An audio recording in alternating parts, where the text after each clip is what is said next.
13h, 14h. Europe 1, 13h. Merci de nous rejoindre sur Europe 1, 13h31, Europe 1, 13h, la suite. Vous écoutez Céline Giraud et avec vous, vos deux chroniqueurs du jour. Céline, le chroniqueur politique Olivier D'Artigol et le journaliste Yvan Rioufol.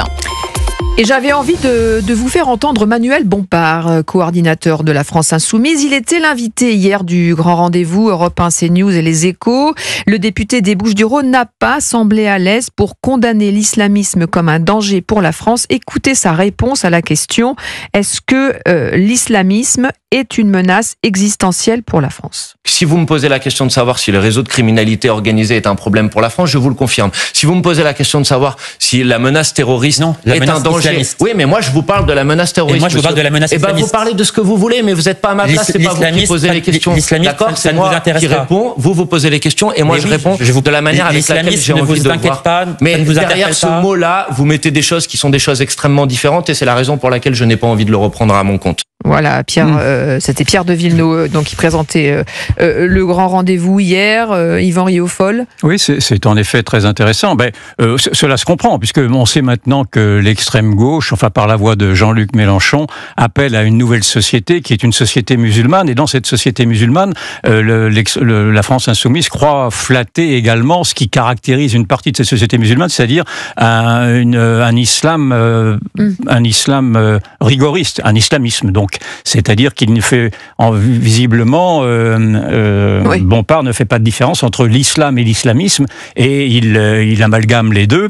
Et ce refus de nommer les choses clairement, c'est-à-dire de parler de terrorisme plutôt que d'islamisme. Mais il ne veut pas parler de terrorisme islamiste. Mais parce que, encore une fois, l'extrême gauche voit dans l'islam une nouvelle idéologie révolutionnaire. Il y voit un islam révolutionnaire. Et d'ailleurs, on peut très bien le comprendre, parce que l'islam révolutionnaire, tel qu'ils le comprennent, s'adapte à une idéologie redistributive, une idéologie communiste, dans le fond universaliste, etc. Tous les fondamentaux, dans le fond, de l'idéologie totalitaire qui a habité cette gauche liberticide se retrouvent dans cet islam radical-là.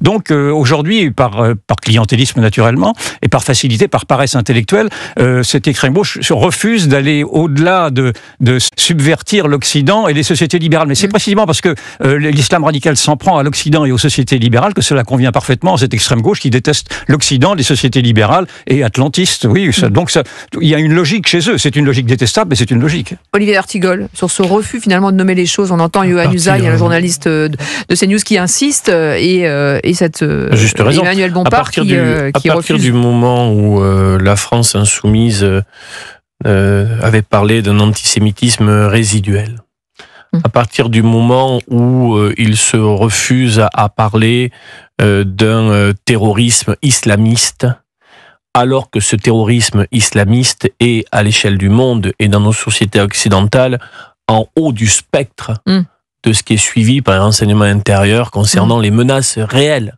effectives. Il ne faut pas oublier d'ailleurs que les musulmans eux-mêmes sont les premières victimes à l'échelle du monde de ce terrorisme islamiste.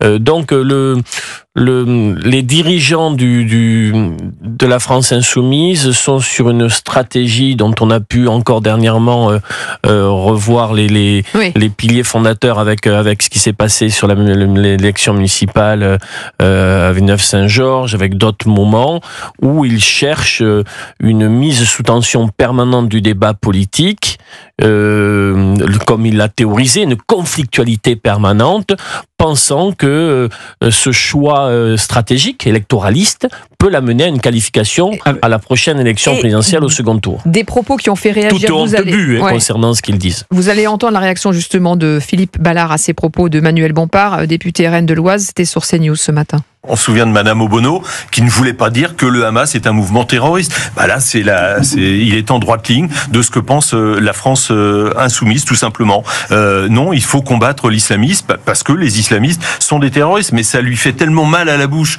Mais pourquoi de le dire. Vous alors ? Mais pour deux raisons. Alors. En fait, oui, sincère ou pas, on ne sait plus l'arrivée. Par calcul politique. On le sait très bien, c'est le calcul politique pour les quartiers. Alors, où ils vivent des musulmans. C'est les collabos des temps modernes, la France Insoumise, tout simplement. Ils collaborent avec, sans le dire, avec cette idéologie islamiste. Philippe Ballard, collabo des temps modernes, voilà, comme il l'a dit. Oui, je l'ai dit moi-même, mais on peut pas dire non plus que les islamistes sont tous des terroristes. Il faut juste, je voudrais amender un petit peu cette réflexion, parce que effectivement, dans les terrorismes, il y a des islamistes peuvent devenir terroristes, mais tous les islamistes ne sont naturellement pas terroristes. Il peut y avoir des islamistes qui simplement sont adeptes de cet islam rigoriste, de cet islam fondamental, de cet islam totalitaire, totalisant. Donc, et dans cela, c'est bien, ça les regarde, mais qu'ils aillent vivre cet islam. Mais est-ce qu'ils ont raison de s'obstiner, la France insoumise, dans cette posture? Je pense que la France insoumise a coupé les ponts avec le peuple ordinaire, avec le peuple français. Aujourd'hui, la France insoumise offre sa collaboration, pour reprendre ce terme-là, en effet, à cette nouvelle idéologie conquérante qui est devenue cet islam